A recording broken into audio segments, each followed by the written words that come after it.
Hello everyone, thank you for joining us today for our ME348 heat retention study. My name is Isaac.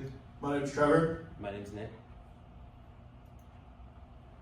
So a little bit of our project background. As you all might have wondered at some point in your lives, which cup would hold heat the best, whether it's coffee, hot chocolate, or tea. So basically what we're testing is to see which is the most optimal for maintaining the temperature of a hot liquid. The study involves testing various cup styles with different shapes as well and materials to determine their effectiveness in the heat retention.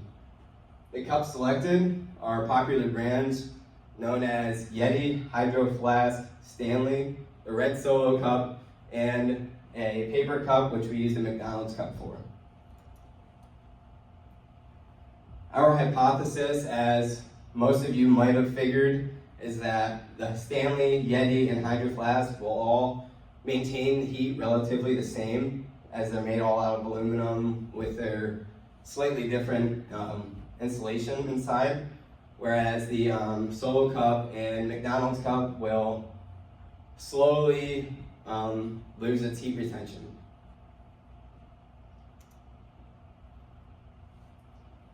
For our methodology, we plan on using our sensors that we purchased off Amazon. They're a DS18B20 sensor. And reason for using those in comparison to the one which came in our Arduino kit is because they're waterproof, one, and it's less hassling trying to figure out how to put it in a bag, or also we would need 5 of them as well. So these thermal sensors will be connected to the Arduino board, and the data will be tracked through Excel over the course of around 8 hours at room temperature. And for our sample data, you can see here, this is just a mock wire up of our waterproof sensor.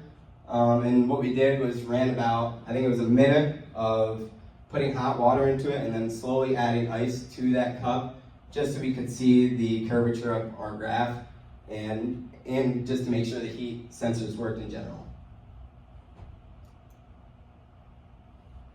And then moving on to our Excel sheets, our data came through something like this. We did end up fixing it slightly for our final draft. However, it did come through. This is just with the one sensor to get the basics of it. But it gave our temperature as Celsius and in Fahrenheit, and also relative to the time it was at. That's I have a zoomed in version of that over there.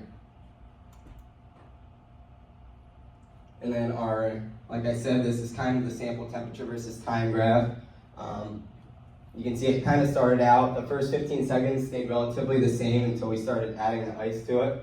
And it just kind of had a very similar drop all the way down until 100 seconds, where it reached pretty close to room temperature, around 55 degrees, and it was sitting next to a window, so it would have been colder anyways.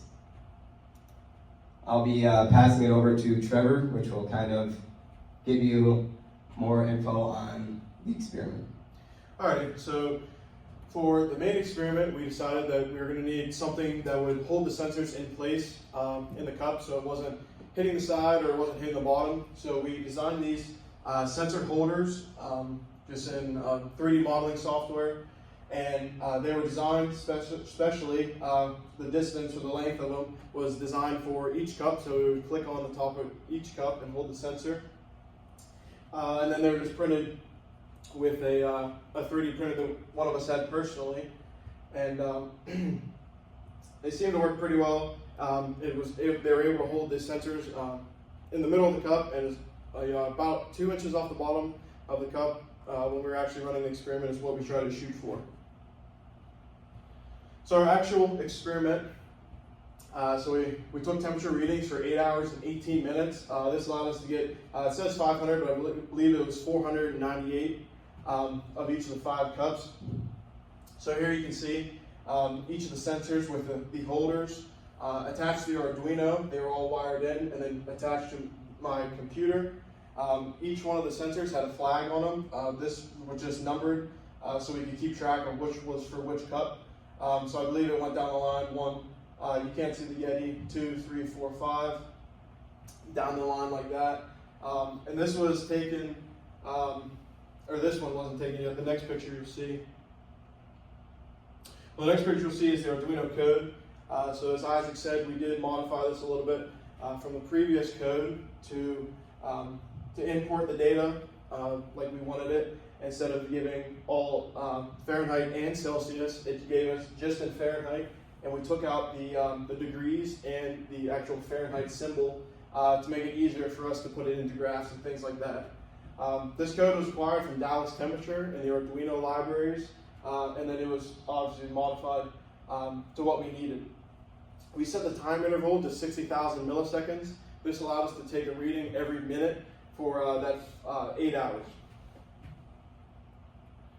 And then this is that picture that I mentioned before. This picture was taken a few minutes after the experiment was started. You can see here's the pot that we brought in for hot water, and then we measured out 2 cups with this measuring cup of hot water and put them in every single cup.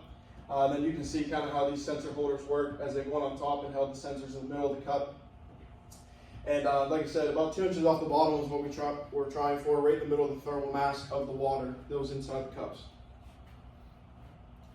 So we had to wire the sensors a little bit differently. It's basically the same wiring, except we had to connect these 2 buses or these 3 buses together to allow, since we needed 5 open hole spaces there. So we did this to allow us to connect all 5 of the sensors. We're going to pass it off to Nick to talk about our actual experiment. Alright, so this is how our experimental data came into Excel.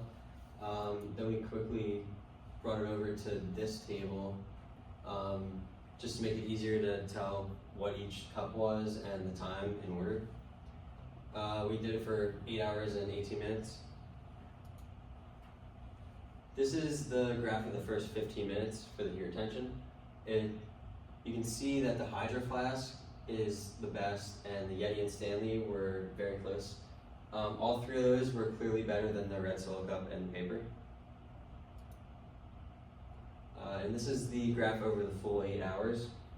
Same trend, the Hydro Flask was by far the best, and the disposable cups were by far the worst.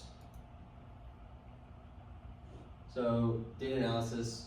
Our hypothesis was that the brands like Yeti, Hydro Flask, and Stanley would have better heat retention than the disposable cups like Red Solo and paper. We used the mean temperature of the 3 brands, and we used the sample mean as the mean temperature of the paper and the Red Solo cups. Our sample size was 498, the total number of minutes that the study ran for. And our t-score was 16.7, which indicated that there's an extremely high probability that any of the Stanley, Hydro Flask, or Yeti cups would have a higher average temperature than the paper Solo cups over our test time. This proved our hypothesis correct. And these are the statistics, all the means and the standard deviations. In conclusion, our reflection was one possible follow-up experiment would be doing the same test with the lids on the cups. We took all the lids off to put the holder in there, and it might have made a difference in heat retention. A possible error in our study was the difference in starting temperatures. They all started a little bit off of the constant temperature. I think it's just due to the order they were filled and the inconsistency of the sink temperature. That's it. Thank you.